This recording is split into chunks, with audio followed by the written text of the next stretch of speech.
Slavery is a really rough way to start off an anime and a YouTube video. We've been seeing lots of anime using this topic and trying to spin it in a cute or romantic way, and it's kind of weird.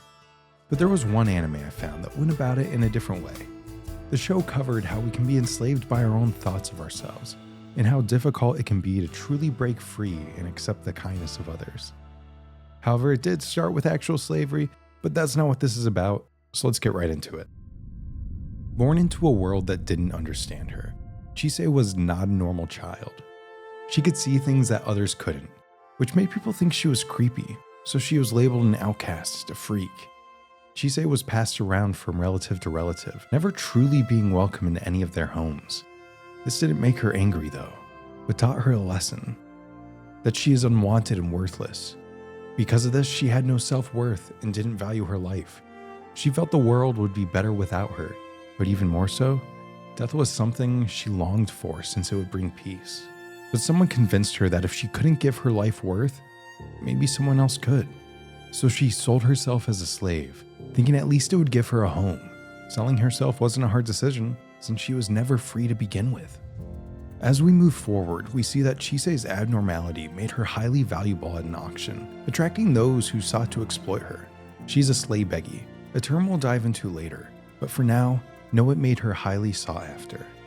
The bidding intensified, but someone new entered the room, walked right up on the stage, outbid everyone by a lot, and took her. Elias is a mage, a group of people with a specific interest in slave beggies. But when he bought her, he wasn't buying a slave. He was buying her freedom. He offered her a home, a family, and a purpose. Elias intended to make her his apprentice by teaching her to become a mage and to understand who she truly is. And I guess this is a good time to explain exactly what she is. Ever since Chise was born, she could see things normal people couldn't. These were fey creatures. And while mages knew this was an incredible ability, the people around her found it eerie. She was scared of things that weren't there. And on top of this, she was a slave beggy, meaning fey creatures were especially fond of her. While this is helpful for being a mage, it can bring curses as often as blessings. Understanding who she was, Elias was not scared of her and was able to offer her a home. This is exactly what Chise wanted, but it was something she couldn't accept, at least not yet. She felt she didn't deserve it. She was plagued by her own thoughts, telling her that she's a burden, a waste of space. But this was a start. Elias's kindness slowly began to set her free. Multiple times, Chise was dragged away from Elias, tempted by a better life. But because of things Elias said to her, eventually she would choose to trust him.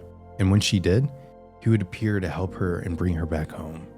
Every time this happened, he reassured Chise even more how he cared for her and the worth he saw.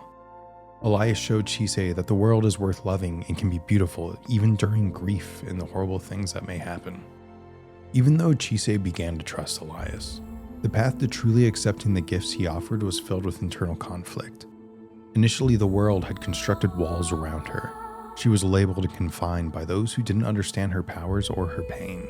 Over time, Chise took up the job herself, fortifying these walls with her own hands, guided by self-doubt and past rejections. Who better to build a prison than the one it's meant to contain? She had come to believe this confinement was all she deserved. But with Elias, a new possibility emerged, a life beyond the bars of her self-made prison. It wasn't just about being free from the chains, it was about believing she was worthy of freedom. Each offer of kindness from Elias was a test, a chance to step into freedom or retreat into the shadows of fear. At times, Chise's instincts pushed her to flee from him, to reject the hands reaching out to her. Yet she hesitated, pulled back by her yearning for the very connection she feared to embrace. The journey to freedom is terrifying when you've known nothing but chains. The shackles forged by her own fears are the heaviest to lift. For Chise, accepting Elias's help meant acknowledging her own worth, a daunting and transformative challenge. Each step she took towards him, towards accepting his belief in her, was a step out of the darkness that trapped her. With every faltering yet brave stride forward, Chise began to see herself through Elias's eyes, not as a burden, but as someone with potential and innate worth. As she overcame her self-doubt, Chise discovered a profound truth. The world, while often cruel, was also beautiful. Elias didn't just offer her a place to stay, he offered a perspective that life, even one fraught with hardships, could be cherished and loved. This revelation wasn't immediate. It was a series of realizations, each more enlightening than the last, that slowly dismantled the prison she had built around herself. Chise's transformation is a testament to the power of grace and understanding. It reminds us that while the cages we construct around ourselves are often invisible, the keys to unlocking them lie in the hands of those we choose to trust. This anime didn't just entertain, it invites us into a deeper exploration of what it means to truly be free. Free from the past, free from our fears, and free to embrace a future where we value ourselves and can live a life to the fullest. The Ancient Magus Bride is an incredible anime that shows us the beauty of finding yourself and breaking free. This video barely scratches the surface though. You'll find your heart warmed and broken many times throughout it, and hopefully gain a better understanding of yourself or someone around you. I'm Addvill, and I'll see you later.